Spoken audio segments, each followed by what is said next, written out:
Le livre du jour est totalement en lien avec l'actualité. Il s'intitule « Merci pour ce changement ». Il y avait le changement, c'est maintenant, ça tout le monde connaît.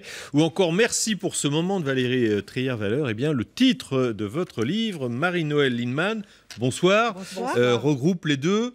Et c'est sûrement pas le hasard. Bon, on verra ça dans quelques instants. Vous y dénoncez la politique libérale, la politique de l'offre du gouvernement, l'Europe qui ne jure que par la dérégularisation, l'absence de vision politique et économique de la gauche. Et vous donnez quelques pistes à suivre. Mais avant d'en venir à votre livre, je pense que vous n'étiez pas à la réunion publique ce soir, hein, et la gauche, est-ce que, parce que c'est un petit peu le sens des commentaires quand même ce soir, on a le sentiment que François Hollande pose là le premier jalon pour sa candidature en 2017. Est-ce que vous le ressentez comme ça ? Écoutez, en tout cas, c'est un truc très ambigu parce que soit on est dans la mécanique qui vise à dire il y a un bilan à défendre, soutenons le gouvernement, et là on se demande pourquoi ils sont si étroits en nombre. Parce qu'on devrait y avoir le Premier ministre, il devrait y avoir l'ensemble des composantes du Parti socialiste, puisque le Parti socialiste est là.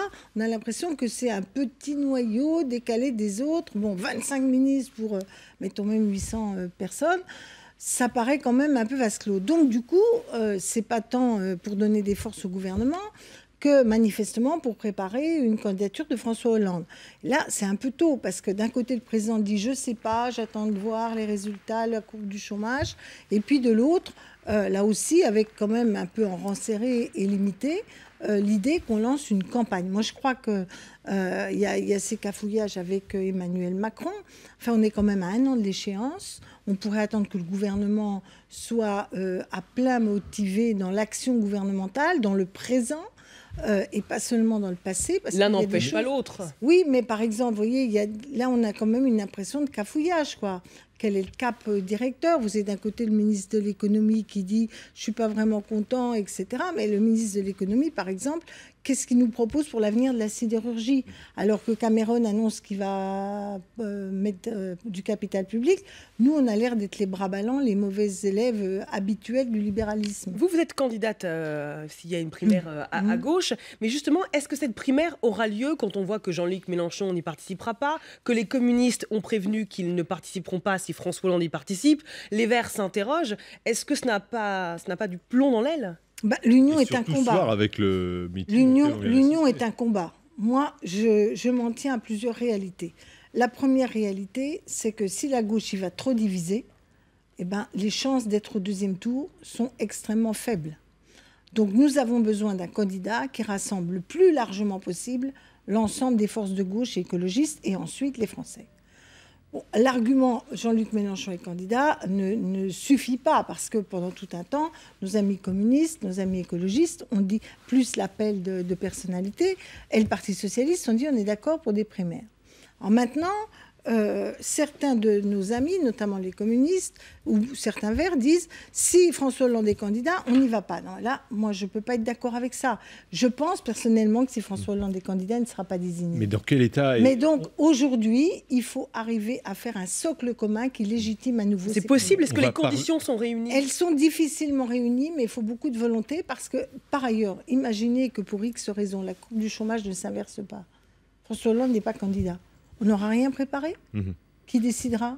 Comment? Même les amis de François Hollande seraient bien embrassés. On va parler de votre livre on va parler de votre livre quand même dans quelques instants, mais simplement une remarque quand même. Il y a eu un sondage TNS Sofres, on va arrêter de parler de politique, mais François Hollande 13%, Mélenchon 12%, il y avait 2% pour les écologistes. Quand on fait l'addition, 12 plus 13, déjà c'est 25. Elle est dans cet état-là, la gauche? C'est bien le problème. Et on a toujours envie d'y aller, d'être de gauche? De toute façon, c'est des convictions chevillées au corps. Moi, je ne crois pas que la gauche a disparu.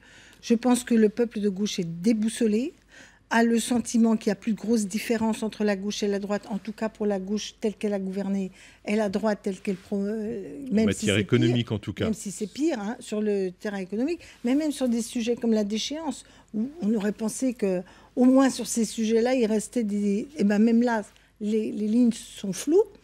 Donc, une partie des gens finissent par être fatalistes. Le gros risque, c'est d'abord l'abstention. Puis après, les gens disent on veut ni Hollande ni Sarkozy, alors le vote utile, c'est le moindre mal. Je ne crois pas qu'au moment de la présidentielle, la gauche sera dans cet état. Et en tout cas, tout doit être fait pour qu'elle se relève. Et pourquoi, lors des différents scrutins, le peuple de gauche, vous dites que François Hollande a contribué à un affaiblissement idéologique et culturel du socialisme français, pourquoi l'électorat déçu de François Hollande ne se tourne pas vers la gauche, vers l'extrême gauche? Parce que d'abord, les gens ne sont pas de l'extrême gauche. Moi, je le dis toujours, je ne suis pas d'extrême gauche. Les gens du PS sont passés tous à ma droite. Mais objectivement, ce que je dis était quand même considéré comme très modéré dans les années 80-90. Donc, ce que je veux dire par là, c'est que jamais dans l'histoire de la gauche, d'ailleurs c'est vrai à droite la même chose, quand un camp va mal à gauche, tout le monde va mal.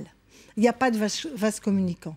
Et surtout depuis qu'on a l'extrême droite, où la tendance c'est soit l'abstention, soit le vote vers l'extrême. Alors justement, parce que vous dites une autre politique est possible, hein, c'est sur la couverture du livre. Alors en lisant le livre attentivement, sur certains thèmes, je dis bien économiques, hein, je précise bien économiques, quand je vous lis, je me dis, vous n'êtes pas très loin quand même du programme du Front National. Je vais plus loin. Vous dénoncez longuement l'Europe libérale, c'est ce que fait le Front National. Oui, enfin, vous dites, il n'y a plus de planification, ce que dit également le Front National. On pourrait multiplier les exemples. Mais vous voyez, c'est des idées qui étaient historiques de la gauche, et pas seulement de la vieille gauche, de la gauche contemporaine.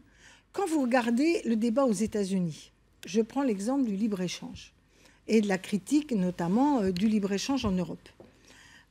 Bernie Sanders était contre le fameux TAFTA. Hillary Clinton, parce que Bernie Sanders, on peut dire, c'est le socialiste quand même aux États-Unis, un socialiste qui gagne plein d'États, ça montre quand même un changement de période. Quelque chose, ouais. Mais Hillary Clinton dit... Force est de constater que tous ces grands traités de libre-échange ont affaibli le monde du travail et n'ont pas apporté à la grande majorité des Américains ce qu'ils pouvaient attendre. Hillary Clinton, la femme de celui qui a... Trump est un peu sur cette même ligne. Et voilà, en Europe, on assiste à la même chose. De plus en plus.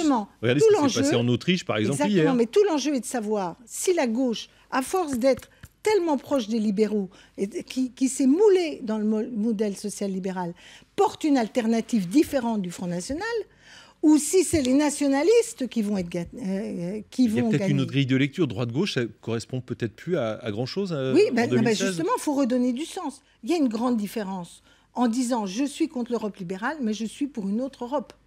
Je ne suis pas pour le repli national avec l'idée que la France toute seule, à la fois je gagne des marges de manœuvre parce que par exemple en mettant du capital public, ce que fait Cameron, on se redonne des marges de manœuvre dans certains secteurs industriels, mais en même temps je plaide pour des convergences sociales en Europe, un SMIC européen à terme avec des convergences comme on a convergé pour les monnaies.